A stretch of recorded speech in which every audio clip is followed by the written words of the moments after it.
지난주도 그렇고 이번 주도 그렇고 화요일이 시장이 좋네요. 근데 이번 주는 화요일 말고 수목금 더 갈수록 시장이 더 좋아졌으면 합니다. 이분과 함께 전략 세워보겠습니다. 주식연구가 MTNW 김도형 어드바이저 모시겠습니다. 어서 오십시오. 안녕하십니까. 네, 위원님 반갑습니다. 시장 그래도 플러스권에서 오랜만에 이야기를 나누고 있는 것 같아서 좋은데 일단은 거래대금 어디에 모였을까요? 같이 보면서 이야기 시작해 보겠습니다. 자, 삼성전자, 에이텍, SK하이닉스, 알테오젠, 안랩까지 지금 인맥주도 보이고요. 그리고 반도체 또 제약바이오까지 보여지는데 어디 보고 계실까요? 오늘 전체 외국인들이 현재 1,600억 정도 순매도를 보여주고 있는데 그 안에서 한 1,300억 정도 수준이 삼성전자에 몰렸다라고 보시면 될 것 같아요. 대체적으로 외국인들의 매수세가 좀 나타나고 있는데 특히 코스닥 시장이 지금 5%가 넘는 상승을 보여주고 있죠. 그 코스닥의 시총 1위죠. 알테오젠을 지금은 다시 한번 우리가 눈여겨봐야 되는 그런 시점이지 않을까라고 봅니다. 여러 번 강조드렸던 알테오젠, 보로노이, 니가캔바이오 이 3총사의 상승 거기에 휴젤과 메디톡스, 클래시스 이런 시가총액 상위 종목들이 상당히 강한 반등을 좀 보여주고 있어요.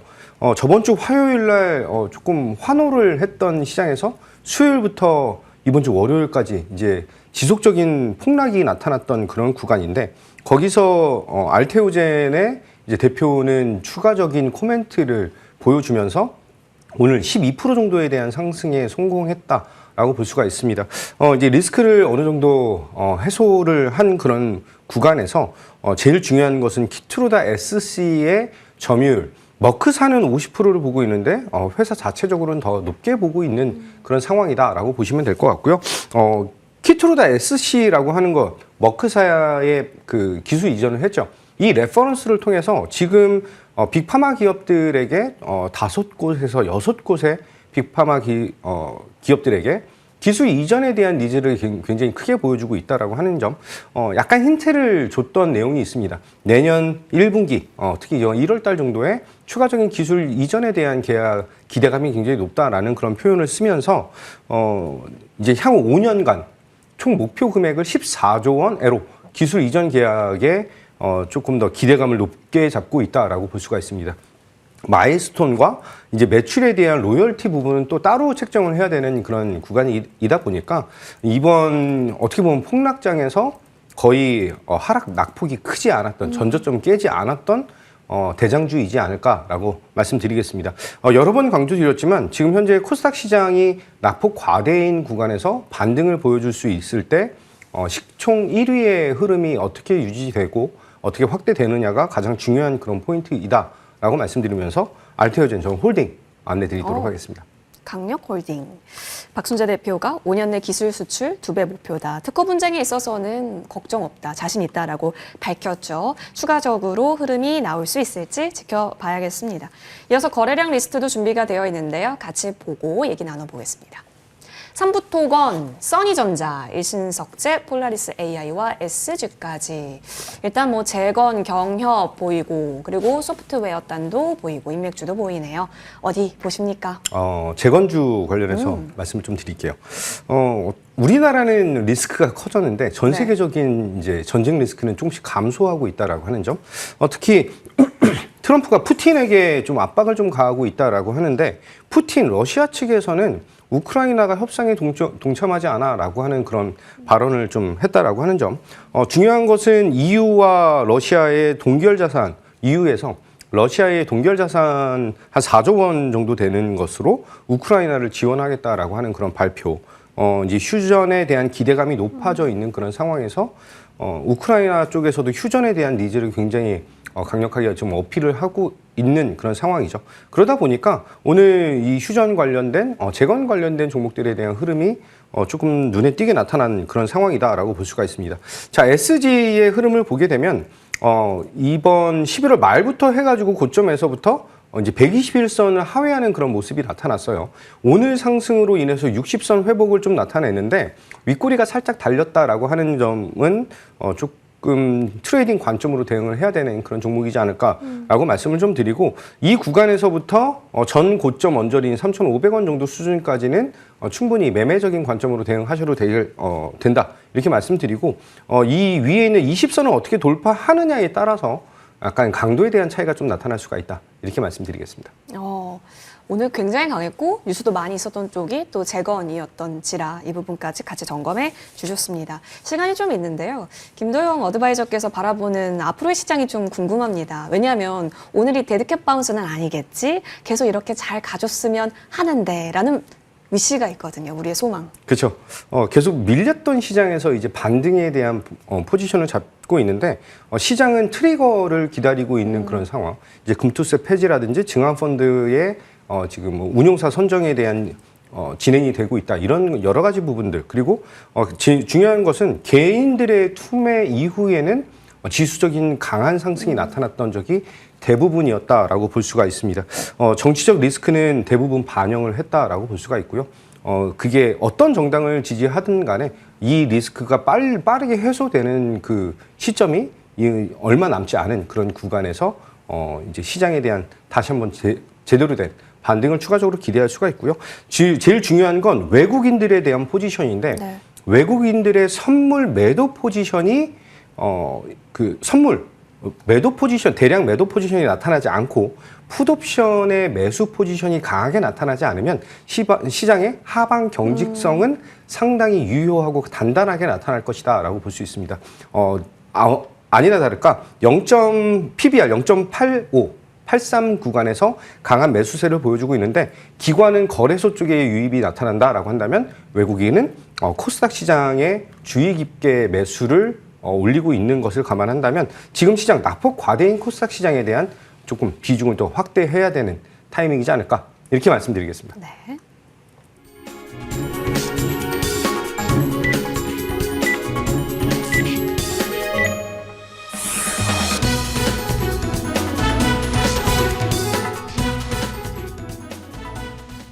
12월 10일 화요일장 마감했습니다. 오늘은 그 어느 때와는 또 사뭇 달라진 분위기입니다. 양대 시장 플러스권에서 거래 마친 모습으로서 장 마칠 수 있었습니다. 일단 달러원 환율이요. 7거래일 만에 하락 전환하면서 1,420원대로 레벨을 낮춘 것에 있어서도 일단 흐름이 나왔고 그리고 중국의 부양책 기대감과 함께 현재 중국 아시아권 증시도 플러스권이 나타나고 있고요. 우리 시장도 역시 내부적인 계엄 사태를 딛고 이 정도면 너무 싸다는 인식과 함께 플러스 움직임이 나타나고 있습니다. 지금 마감가가 집계가 되고 있는 상황인데요. 함께 보시죠. 자, 보고 계시다시피 2.43% 오른 2,417선에서 거래 마쳤습니다. 사실상 쿵 하고 떨어졌었던 어제의 낙폭을 오늘 그래도 만회를 해줬습니다. 사실 여기서 배부르기는 힘듭니다. 이 이상으로 기간을 좀 옆으로 가져가는 횡보의 움직임이 나오게 될지 아니면 위로 더 올라갈 수 있을지는 확실하게 수급적인 요인에 더 달려있을 것으로 보여집니다. 이어서 코스닥으로도 넘어가 보시죠. 마찬가지로 어제 많이 내렸잖아요. 근데 오늘 어제 내린 부분을 다시 올려 세웁니다. 661선에서 거래 마치면서 코스닥 지수도 장 후반으로 갈수록 플러스 고점을 계속해서 높였습니다. 오늘 수급을 한번 보실까요? 일단 개인이 오늘도 팔았는데 외국인이 사실 어제는 들어왔으나 오늘은 코스피 시장에서 매도 우위가 나타나고 있다는 겁니다. 지금 3거래일 연속 개인이 꽤 많은 물량을 덜어내고 있습니다. 근데 이것을 사고 있는 주체는 적극성을 보이는 쪽은 사실 기관입니다. 특히나 오늘도 금융투자 중심으로는 계속해서 기관에서 매수 움직임이 강력했습니다. 코스닥으로도 넘어가 보시죠. 코스닥 쪽에서도 3거래일 연속 개인이 꽤 많은 물량을 덜어내고 있는 상황 속에서 기관, 외국인이 들어왔고요. 최근 들어서 3거래일 동안 외국인은 이런 개인의 물량을 받아갔고 기관 또한 꽤 대부분의 이번 달 거의 대부분 지금 매수 우위로 일관된 포지션 나타나고 있습니다. 자, 시총 상단 움직임도 같이 보겠습니다. 오늘 시장에서는 거의 대부분 반등장이긴 했었는데 반도체가 여기서 특별한 움직임을 나타내지는 않았죠. 하지만 플러스권은 유지를 합니다. 1.212% 올라가면서 54,000원에서 종가 형성하는 모습이었고 SK하이닉스도 0.89% 상승 17만 원 선 현재 분위기 나타나고 있습니다. 자, LG엔솔은 지속적으로는 좀 쉬어가는 부분인데요. 사실 길게 차트를 놓고 보면 횡보권 움직임으로써 읽혀질 수가 있고요. 삼바도 오늘 플러스권 나타납니다. 자, 그리고 더불어서 현대차와 기아는 계속해서 좋은 뉴스가 쏟아지고 있죠. 11월에 미국에서 많이 팔았다라는 뉴스 소화해 가는 속에 양대 종목 모두 나란히 4% 이상의 상승폭 시현을 하고 있습니다. 네이버는 꾸준하게 외국인 그리고 기관 순매수가 이어지고 있는 상황 속에서 3.72% 올라갔고요. KB금융 같은 경우도 계속해서 지금 구간이 또 매수의 기회가 될 수 있다는 의견이 많은 상황 속에서 오늘 사실 코스피 시장에서 외국인이 금융업은 좀 많이 덜어내긴 했었지만 KB금융 쪽에서는 가수급상 매수가 들어오고도 있었습니다. 체크해 보시면 좋겠습니다. 코스닥으로도 넘어가 보시죠. 알테오젠이 오늘 11% 위로 올라섰습니다. 역시나 종가는 30만 원을 더 넘어서 31만 8천 원까지 올려 세웠다라는 점입니다. 이 부분에 있어서는 방금 전 김도영 어드바이저께서 홀딩 의견 주셨기 때문에 계속 지켜보시죠. 전반적으로 1위부터 12위까지 다 빨간색인데요. 좀 더 크게 보시면 1위부터 23위인 실리콘2까지 일제히 모두 플러스권을 기록했다라고 정리할 수 있겠습니다. 오늘 아무래도 5%가 넘게 오른 코스닥 시장이다 보니까요. 대부분의 종목이 플러스였고 파마리서치가 역시나 두 자릿수대 상승이 나타나고 있습니다.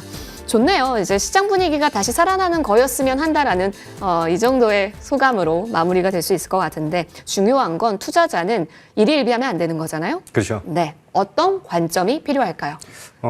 고환율 쪽에 대한 포지션 계속 말씀드리는데 지금 수출 데이터 기준으로 봤을 때 계속 시장의 성장에 대한 매도 공세보다는 이제는 저점을 지킬 수 있는 그리고 지금 현재 시장의 대응에 대한 포인트를 잘 둬야 되는 것이 아닌가라고 볼 수가 있습니다. 오늘 제약바이오 그리고 화장품, 에스테틱 이쪽의 상승력이 상당히 강하게 나타나는데 그 안에는 삼양식품도 있었고 클래시스 아니면은 VT 이런 종목들이 폭발적인 상승을 보여주는 이 흐름 자체가 지금 현재 시장에서 어떤 쪽에 주목도를 높일 것이냐. 그러면 환율이 단기적으로 1,300원대로 떨어진다라고 하는 것보다는 조금 1,400원대로 유지한다라고 볼 수가 있는데 그 구간에서 우리는 이제 환율적인 환차익에 대한 그 수출 주도 업종에 좀 더 집중도를 높여야 되고 우리나라가 글로벌 시장 대비해서 조금 더 잘 하고 있는 화장품이라든지 에스테틱 이쪽에 대한 니즈를 더욱더 크게 보여준 그런 시장이지 않을까라고 말씀드리겠습니다. 어떻게 보면은 저는 정치적 리스크가 어느 정도 많이 해소가 됐다. 주식시장에서는 해소가 되면서 낙폭 과대에 대한 측면을 더욱더 부각시키고 있는 것. 거기에 추가적으로 이제 중국 부양 정책이 내일과 내일 모레 연이어서 지금 일정이 좀 잡혀 있기 때문에 그 관련된 업종까지 좀 감안하시고 대응하셔야 되는 것이 아닌가 이렇게 말씀 좀 드리고요. 저점에서에 대한 공략, 특히 이제 오늘은 조금 진행하시기가 조금 껄끄러우셨던 게 시장 장 초반부터 조금 강하게 반등을 좀 보이다 보니까 계속 이제 조정에 대한 그런 두려움으로 매수를 하지 못하셨던 그런 타이밍들이 좀 있지 않았을까라고 말씀을 좀 드리는데요. 저점에서에 대한 공략은 지금부터 여전히 유효하게 진행될 것이다. 이렇게 말씀드리겠습니다. 네. 자, 금투세 폐지, 가상자산 과세 2년 유예 등을 담은 이 소득세법 개정안이 오늘 국회 본회의를 통과했다라는 소식까지 같이 전달을 드리겠습니다. 자, 시간에서 움직임도 같이 잘 봐야 되겠네요. 네, 그리고 이어서 오늘 이후의 시장까지 김도영 어드바이저와 함께 이야기 나눠봤습니다. 자, 그러면 이제 고민이 됩니다. 다 낙폭과대 아닌가? 그러면 뭘 더 매력적으로 먼저라는 관점에서 볼 수 있는 거지? 이런 고민이 될 것 같은데요. 낙폭 과대에서 대장주들을 조금 이렇게 약간 정리를 좀 해보면 그 안에서 화장품과 에스테틱 쪽 그리고 필러와 톡신 쪽에 대한 니즈를 오늘 시장이 확실하게 잘 보여줬죠. 그러면 그 안에서 저는 클래시스라고 하는 국내 에스테틱 부분의 최강자 중 하나이죠. 그 종목에 대한 공략을 지금 잡아야 되는 것이 아닌가라고 볼 수가 있습니다. 내년에도 클래시스는 수출 주도형에 대한 니즈를 굉장히 잘 보여줄 것이다라고 볼 수가 있고요. 그를 통해서 고성장은 계속해서 지속될 수밖에 없다. 특히 이제 미국 시장과 유럽 시장 그리고 그 남미 시장에 대한 공략 포인트에서 이제는 중국 시장에 대한 니즈까지 더 확대될 수 있다라고 하는 그런 가능성에 무게를 좀 둬야 되고요. 미국 시장 진출이 이제 초입 구간에서 매출에 대한 인식도가 굉장히 높게 나타날 수밖에 없다라고 하는 점. 신제품인 볼류머에 대한 판매 목표까지 지금 상향을 했다라고 한다면 지금 차트를 보고 보시면 고점에서부터 이제 그 이루다 합병에 대한 리스크는 대부분 이제 반영을 하고 정치적인 리스크까지 반영을 했다라고 한다면 올해 4월달 이제 그 상승을 할 수 있었던 그 4만 원이라고 하는 이 가격을 잘 지켜냈다라고 하는데 주목을 하셔야 되는 상황이고요.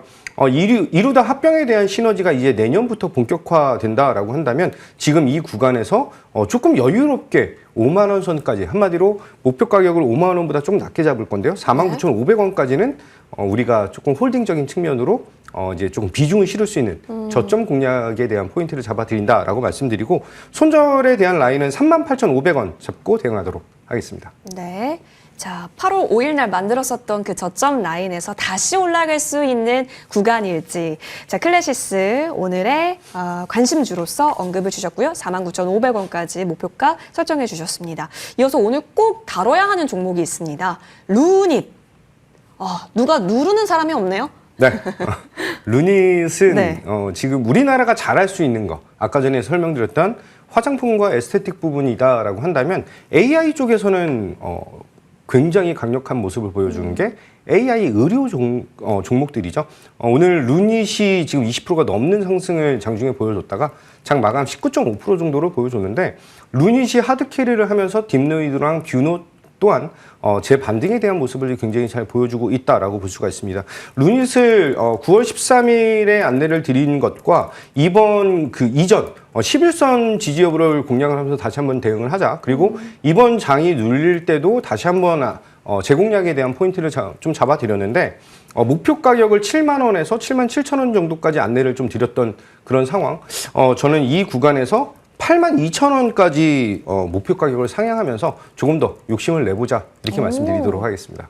더 한번 끌고 가보자, 루닛. 알겠습니다. 이어서 코스맥스도 궁금합니다. 사실 오늘 화장품주도 여기저기서 많이 얘기가 나왔고 코스맥스 같은 경우도 오늘 두 자릿수 대 급등이거든요. 역시나 더 노려볼 자리는 충분히 많다로 보십니까? 저점 공략이라고 했던 것을 다시 한번 보여드린 종목이지 않을까라고 말씀을 좀 드리고요.